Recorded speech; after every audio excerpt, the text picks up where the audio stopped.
Hi students, இன்னைக்குள்ள கிளாஸ்ல 11th chemistry unit 5ல இருக்கக்கூடிய alkali and alkaline earth metals-ல இருந்து diagonal relationship-னா என்ன, இந்த diagonal relationship-னால lithium and magnesium-த்துக்கு இருக்கக்கூடிய similarities என்ன characters எல்லாம் எப்படி similar-ஆ இருக்கு அப்படிங்கறத பத்தி தான் பார்க்க போறோம். So first diagonal relationship-னா என்ன அப்படிங்கறத பத்தி பார்க்கலாம். This means similarity between the first member of group 1 lithium and the diagonally placed second element of group 2 magnesium. அதாவது நமக்கு தெரியும் periodic table 1s 2s இருக்கு இல்லையா, alkali metals னு சொல்லுவோம். sorry 2s 1ல இருக்கக்கூடியது alkali metals னு சொல்லுவோம், 2s 2ல இருக்கக்கூடியது அதாவது first group elements எல்லாம் alkali metals, second groupல இருக்கக்கூடியதெல்லாம் alkaline earth metals.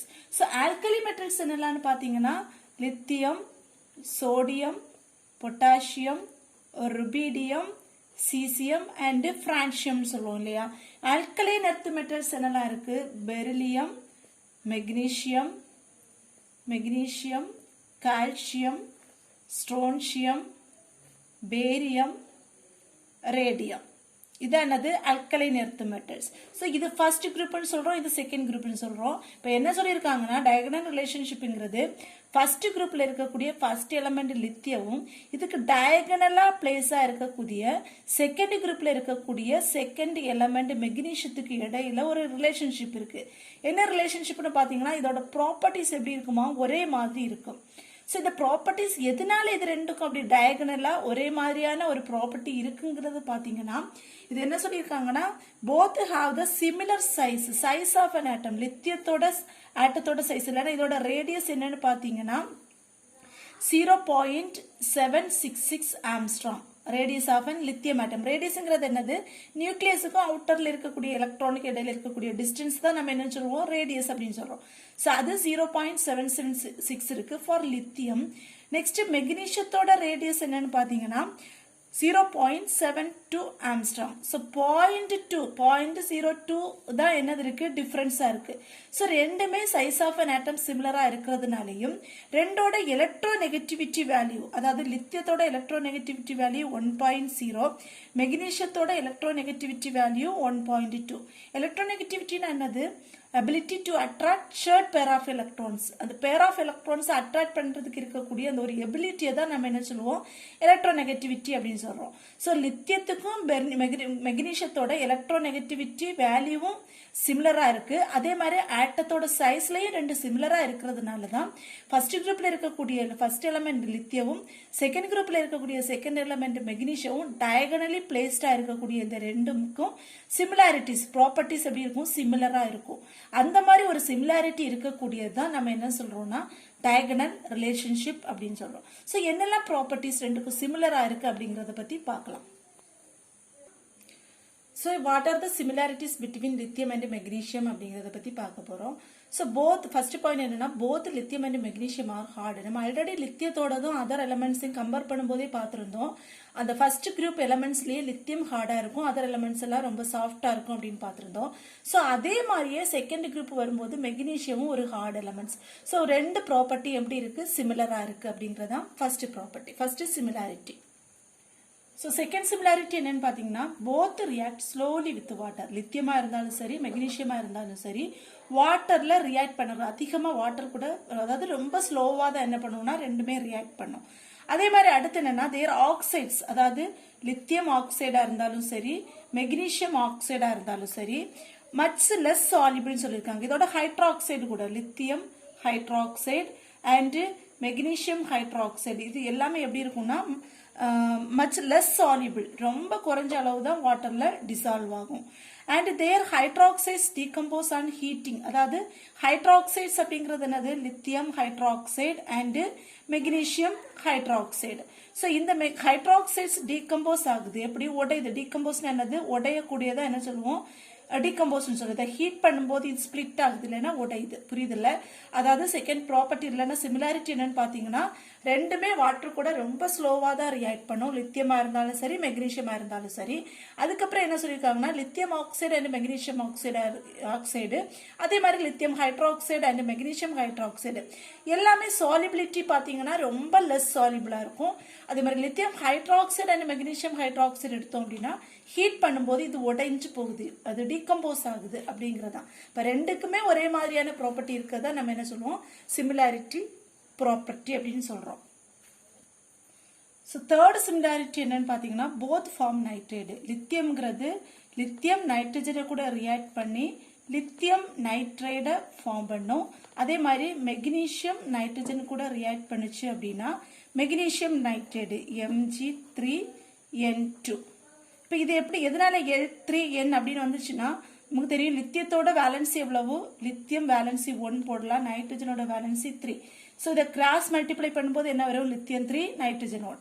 அதே மாதிரி மெக்னீஷியம் அண்ட் லித்தியம் போட்டோம்னா மெக்னீஷியத்தோட valency 2 nitrogen, magnesium and nitrogen போட்டோம்னா மெக்னீஷியத்தோட வேலன்சி 2 அண்ட் நைட்ரஜனோட வேலன்சி 3. ஸோ இதை கிராஸ் மல்டிப்ளை பண்ணும்போது என்ன வரும், Mg3N2. அதான் இந்த மாதிரி கொடுத்துருக்கோம். ஸோ என்ன சொல்லியிருக்காங்கன்னா ரெண்டுமே லித்தியம் டைரக்டா நைட்ரஜன் கூட ரியாக்ட் பண்ணி லித்தியம் நைட்ரேட்டை ஃபார்ம் பண்ணுது, அதே மாதிரியே மெக்னீஷியம் டைரக்டா நைட்ரஜன் கூட ரியாக்ட் பண்ணி மெக்னீஷியம் நைட்ரேட்டை ஃபார்ம் பண்ணுது. நெக்ஸ்ட் சிமிலாரிட்டி என்னன்னு பார்த்தீங்கன்னா they do not give any superoxide. லித்தியமும் ஆக்சிஜன் கூட சூப்பர் ஆக்சைட்ஸை ப்ரொடியூஸ் பண்ணாது. அதே மாதிரி மெக்னீஷியம் ஆக்சிஜனோட கம்பைன் ஆச்சுன்னா சூப்பர் ஆக்சைட்ஸை ப்ரொடியூஸ் பண்ணாது. ஆனால் இது என்ன பண்ணும் அப்படின்னா வெறும் ஆக்சைட்ஸை ப்ரொடியூஸ் பண்ணுறதுக்கு இதால முடியும். அதாவது லித்தியம் ஆக்சிஜனை கூட ரியாக்ட் பண்ணுச்சுன்னா லித்தியம் ஆக்சைடு, அதே மாதிரி மெக்னீஷியம் ஆக்சிஜனை கூட ரியாக்ட் பண்ணுச்சுன்னா மெக்னீஷியம் ஆக்சைடு. ஸோ இது எதனால வந்துச்சுன்னு பார்த்தீங்கன்னா லித்தியத்தோட வேலன்சி 1ன்னு சொன்னோம், ஆக்சிஜனோட வேலன்சி எவ்வளவு 2. ஸோ இதை கிராஸ் மல்டிப்ளை பண்ணும்போது என்ன வரும், லித்தியம் 2 ஆக்சிஜன் 1. அதே மாதிரி மெக்னீஷியம் ஆக்சிஜன் பார்த்தோம்னா நேரமே சொன்னோம் மெக்னீஷியம் 2 ஆக்சிஜன் 2. ஸோ ரெண்டும் கிராஸ் மல்டிப்ளை பண்ணும்போது என்ன வரும், Mg2O2 வரும். ஸோ 2 கேன்சல் பண்ணோன்னா என்ன ஆயிடும், MgO. ஸோ சிமிலாரிட்டி என்னன்னு பார்த்தீங்கன்னா both they do not give any super oxides. அதாவது டைஆக்சைடு ட்ரைஆக்சைட்ஸ் அந்த மாதிரி சூப்பர் ஆக்சைட்ஸ் எதுவுமே ப்ரொடியூஸ் பண்ணாது. பட் லித்தியம் மெக்னீஷியம் ஆக்சிஜன் கூட ரியாக்ட் பண்ணுது. ரியாக்ட் பண்ணும்போது ஒரு சிம்பிள் ஆக்சைட்ஸை மட்டுமே ரெண்டாலையும் ப்ரொடியூஸ் பண்ண முடியுது. ஸோ ரெண்டுமே ஒரு சேம் ப்ராப்பர்ட்டி மாதிரி இருக்காத நம்ம சிமிலாரிட்டி அப்படின்னு சொல்றோம். ஸோ நெக்ஸ்ட் சிமிலாரிட்டி என்னன்னு பார்த்தீங்கன்னா lithium carbonate and magnesium carbonate ரெண்டுமே என்ன ஆகும்னா டீகம்போஸ் ஆகுது. ஹீட் பண்ணும்போது என்ன ஆகுது, டீகம்போஸ் ஆகுது. டீகம்போஸ் ஆக என்ன கிடைக்கும் அப்படின்னா lithium oxide and carbon dioxide gas இதுல இருந்து ரிமூவ் ஆகுது. அதே மாதிரி மெக்னீஷியம் கார்பனேட்டையும் எடுத்து நம்ம ஹீட் பண்ணோம்னா அது மெக்னீஷியம் ஆக்சைடு அண்ட் கார்பன் டை ஆக்சைடா ப்ரொடியூஸ் ஆகுது. அப்போ இதில் என்ன சொல்லியிருக்காங்கன்னா both carbonates of lithium and magnesium decompose upon heating to form their respective oxides and carbon dioxide. Lithium கார்பனேட்டையும் மெக்னீஷியம் கார்பனேட்டையும் எடுத்து ஹீட் பண்ணோம்னா அதோடைய ரெஸ்பெக்டிவ் லித்தியம்னா லித்தியம் ஆக்சைடு, மெக்னீஷியம்னா மெக்னீஷியம் ஆக்சைடும், அப்புறம் கார்பன் டை ஆக்சைடு கேஸ் வெளியே போகுது. இப்போ ரெண்டுக்குமே எப்படி இருக்கு, ப்ராப்பர்ட்டி ஒரே மாதிரி இருக்கு. ஸோ நெக்ஸ்ட் சிமிலாரிட்டி என்னன்னு பார்த்தீங்கன்னா both lithium and magnesium do not form by carbonates.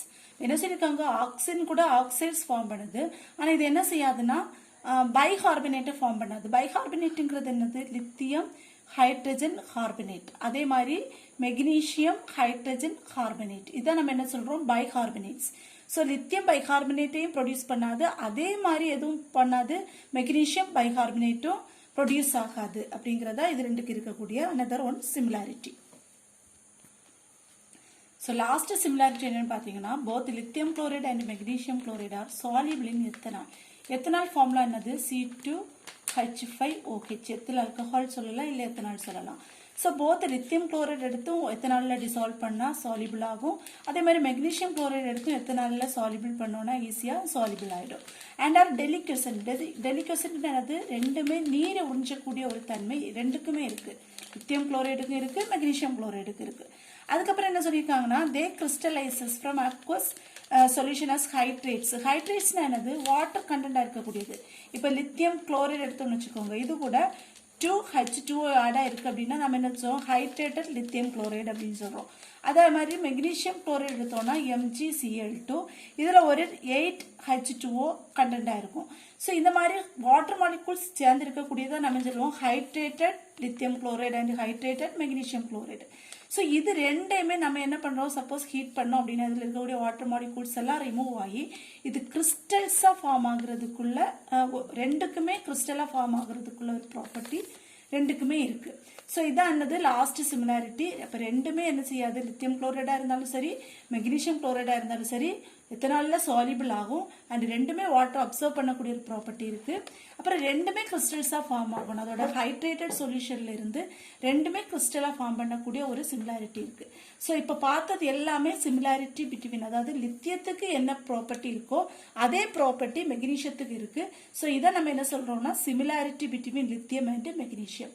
I hope you all understand this very well. Thank you.